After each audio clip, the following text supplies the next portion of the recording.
Hey everybody, we're Due West, and you're watching My Long Island on Fios 1.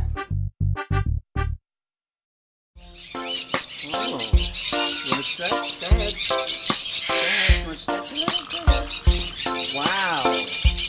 Back about 31 years ago, I was approached by a couple of men from India and Pakistan.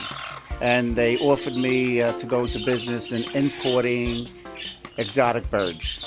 And that's when it all started. So but for a good couple of years, we were importing African greys from Africa, minor birds from back in those days, not anymore, India, Pakistan, and South America for the Amazons. These are all domestically bred in the States. We get some locally and others out of state. They were all vet checked, health guaranteed.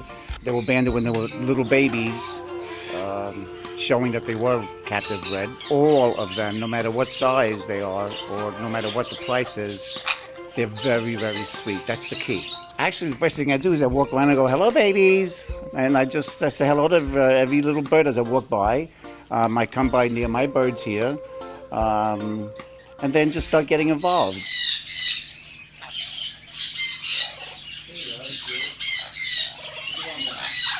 We like to say that it's not really so much the families that pick out the birds, it's more the birds that pick out the families. And that's because birds all have their own little personalities to them. This guy is one of my favorites. His name is Monster. He is a green-winged macaw. We had him for about a year now, but he's everyone's favorite, and he's a very friendly bird. This bird has a lot of personality to him, and he picked up on words very quickly. He'll actually say the line, "Lions, tigers, and bears, oh my," from the Wizard of Oz. And he likes to say his name. He likes to ask you how your day was. So he's a fun guy. I've owned a dog many years ago, and a bird is just as nice a pet and can give as much back as any other animal that I think anybody can basically call their pet. They respond very well to being handled. They like to spend time with you. They show it. They learn to do tricks. Some of them learn to speak. And if you spend enough time and take care of them well enough, they should be around for many years of happy pethood.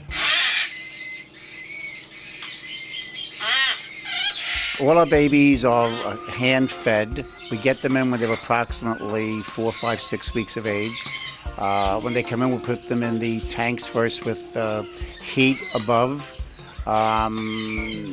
We feed them 3 times a day, 2 times a day, 1 time a day, based on as they progress, as they get older. From the tanks, they graduate into the cages with low perches.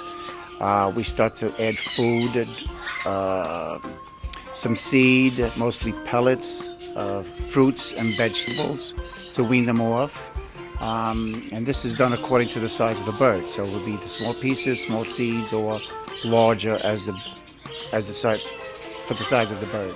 Birds are very special and very friendly, and you don't realize it when you first see a bird. Like you see them in the wild and think that they don't have personalities and they don't get attached, but they actually get very attached to humans.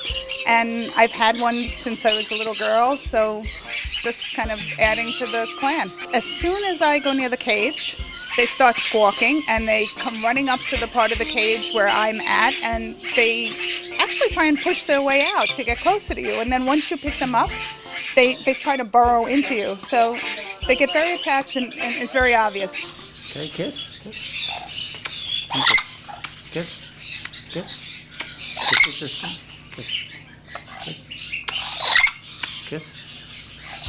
What you see right here are 3 of my own pets.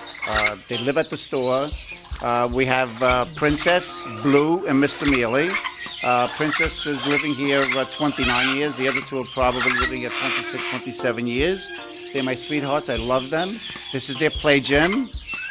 Their cages are right behind you. And they love being in the cage, and they love being out of the cage. We are the only exotic bird store in all of Suffolk County.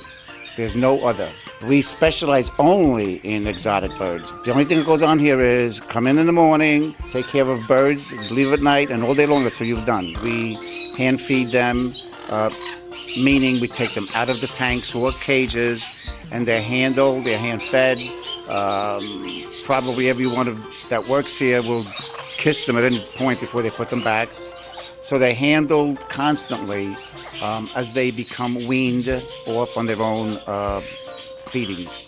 So as they're getting handled to possibly buy the bird, the babies are getting handled even more by the customers, and that makes them even more tame. Some people say clip, some say don't clip. The birds could care less. As long as they're in a happy environment and they have their toys, their treats, and companionship as ourselves or their owners at home, they're totally content. It's that they don't, even if they weren't clipped and you left them out uncaged, they're not flying anywhere.